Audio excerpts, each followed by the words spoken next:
Bonjour, dans cette vidéo je vous présente les nouveautés de la dernière version de VS Code sortie en octobre 2017. Déjà la première chose que vous pouvez remarquer c'est le retour de la couleur bleue qui remplace l'orangé dans l'ancienne version. La deuxième chose ça concerne les extensions. Donc vous pouvez désormais rechercher les extensions recommandées pour votre projet.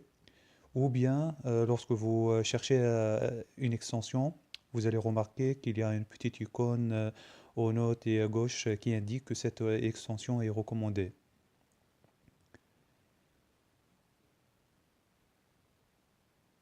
La troisième chose, ça concerne les workspaces qui vous permet de grouper plusieurs projets ensemble dans la même fenêtre. Donc pour créer un workspace, il faut créer un fichier qui contient de l'extension .code workspace. Et dedans, on doit définir un objet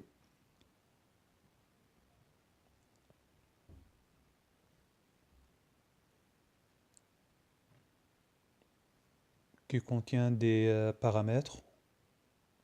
Dans notre cas, on va le mettre vide. Mais le plus important, c'est la liste des dossiers ou bien des projets. Donc, ça sera un tableau avec les liens physiques vers ces dossiers.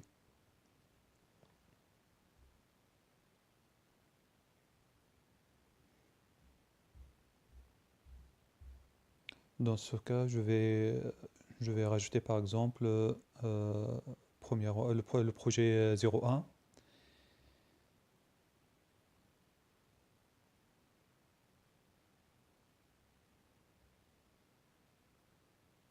On enregistre. Et ensuite, pour ouvrir un workspace, on a plusieurs options. Le plus simple, c'est d'utiliser le menu et ensuite ouvrir un workspace.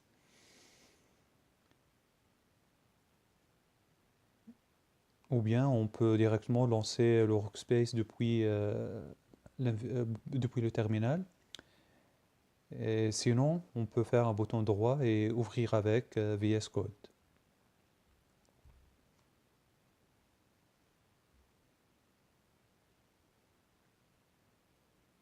Pour rajouter des projets, donc on peut tout simplement éditer notre fichier .code workspace, ou bien ça sera plus simple si on fait un drag and drop directement dans le workspace.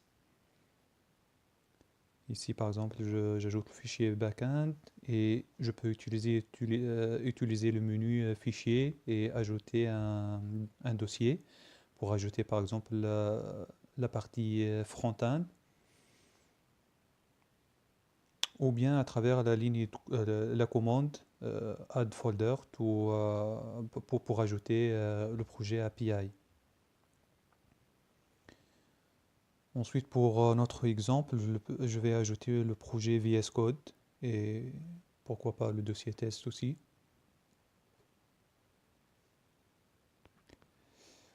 Ensuite, pour supprimer un projet, donc c'est simple, il suffit de faire un bouton droit sur le projet et ensuite supprimer du workspace.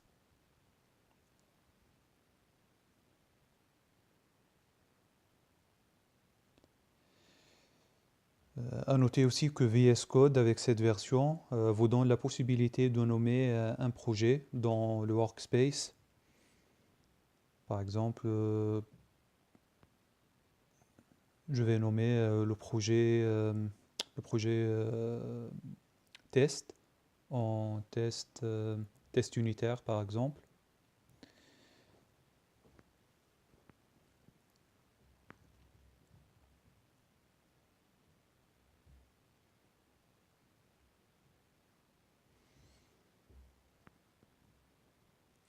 Par contre, je remarque que le workspace n'est pas mis à jour. Je vais essayer de l'ouvrir depuis l'invite commande.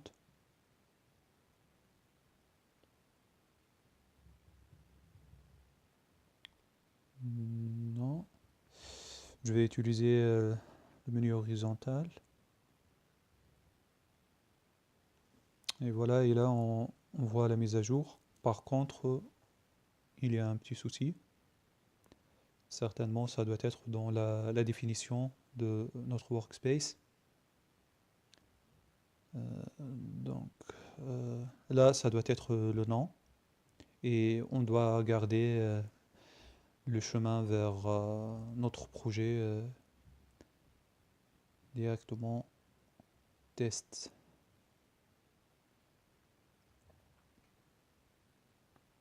Et voilà, le workspace a été mis à jour. La quatrième chose, c'est que vous pouvez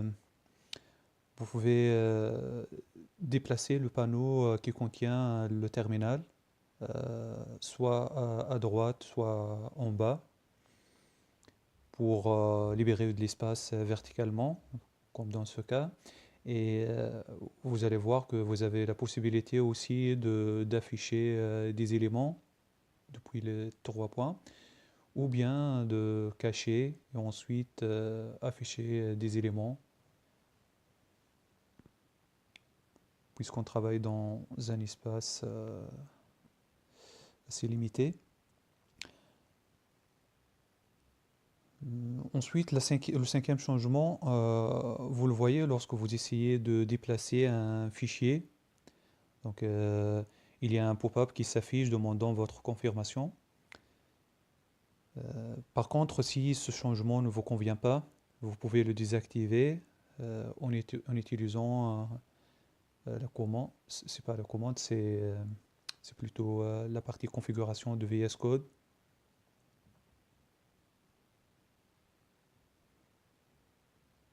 Ensuite, on cherche .config drag and drop. Donc, dès qu'on change la valeur à false,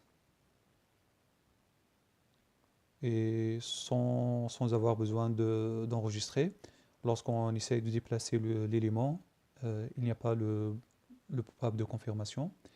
Et le même comportement, on peut le voir lorsqu'on essaye de supprimer un élément. Il y a toujours un pop-up qui s'affiche. Et pour enlever ce comportement par défaut, c'est pareil. On utilise la configuration de VS Code et on change la valeur à false. Et maintenant, si on supprime, il n'y a pas un pop-up qui demande la confirmation avant la suppression. Je vais enlever ça.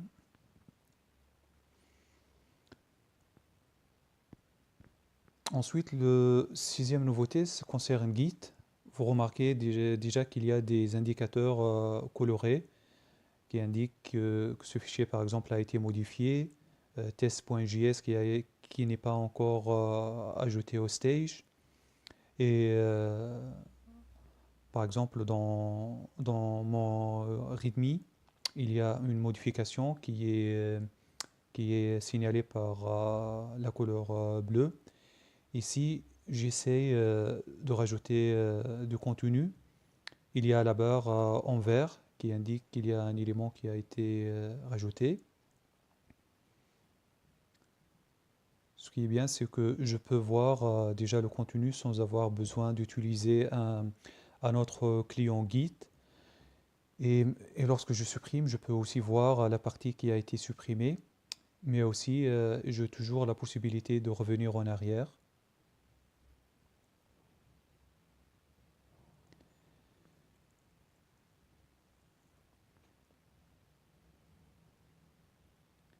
Et donc, ce que je trouve bien aussi avec cette nouveauté, c'est que je peux committer juste une portion de code sans avoir besoin de committer tout le fichier s'il me reste des choses à faire avant de les committer.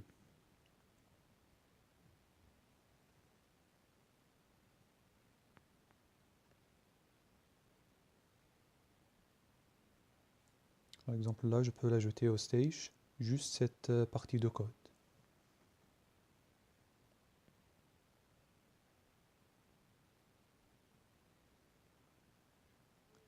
Et tout ce qui est signalé par D, ce sont les fichiers que moi j'ai supprimés.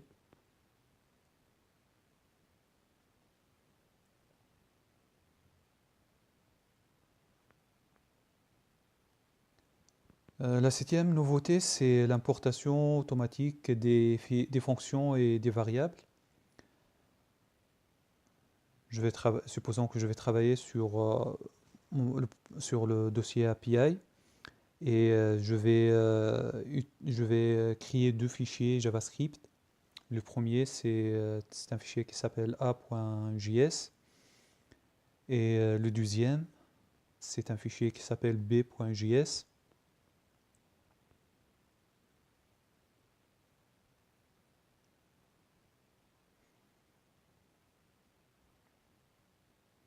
Et supposons que dans a.js, je vais exporter une variable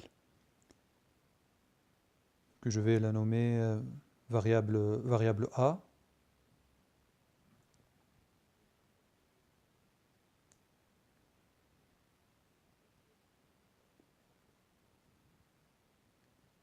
Et peu importe la valeur qu'elle va contenir, par exemple 1, 2, 3, et je vais la définir comme const. Et je pense que je l'ai déjà fait. Et dans le fichier b.js, c'est pareil, sauf que je vais exporter une fonction.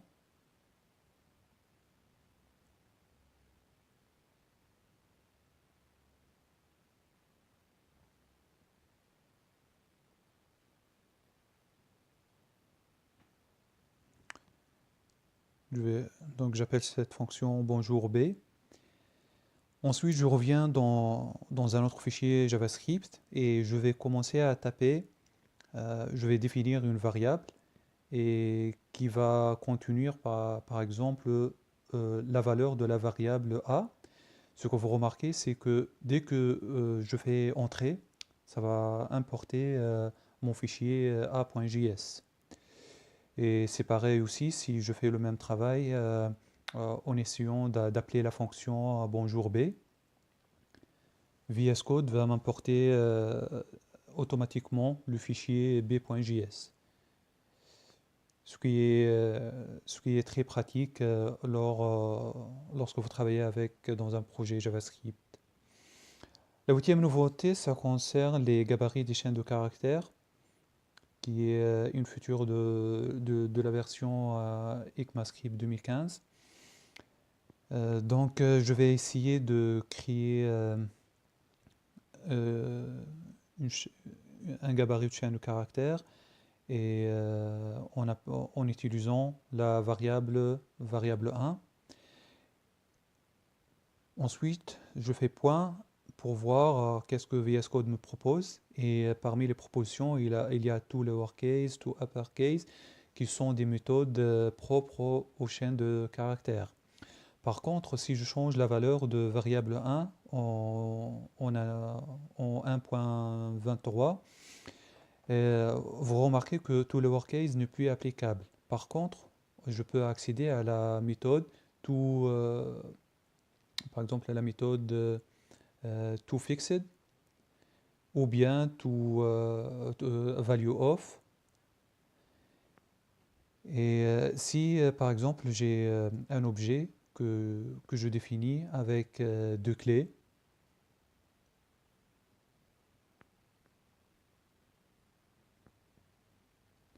disons la clé numéro 1 c'est juste 1, 2, 3 comme valeur, et la clé 2 qui est une fonction.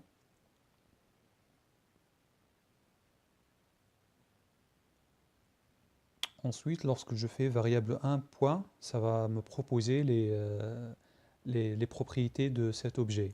Et donc, je peux directement appeler la fonction avec la clé 2.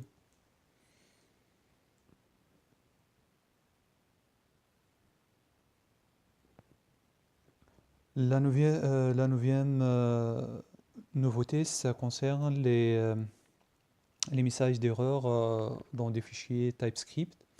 Si par exemple je définis une variable de type string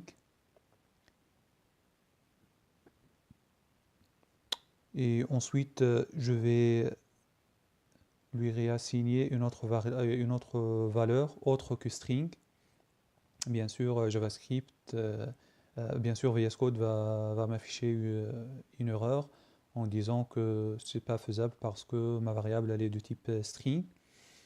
Mais avec cette nouvelle fonction, avec cette nouvelle version de VS Code, je peux modifier la langue par défaut de ces messages d'erreur.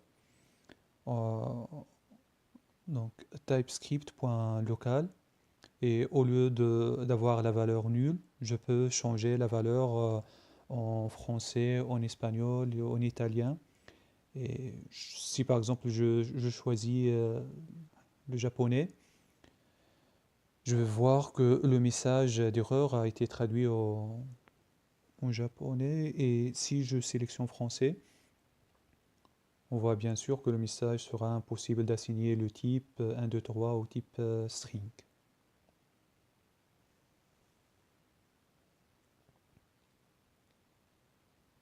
Je vais supprimer tout ce que j'ai déjà modifié. Et ensuite, la dixième nouveauté et la dernière, ça concerne le refactoring de code. Pour le voir en pratique, je vais me baser sur le projet VS Code. Ensuite, je vais chercher une fonction un peu complexe.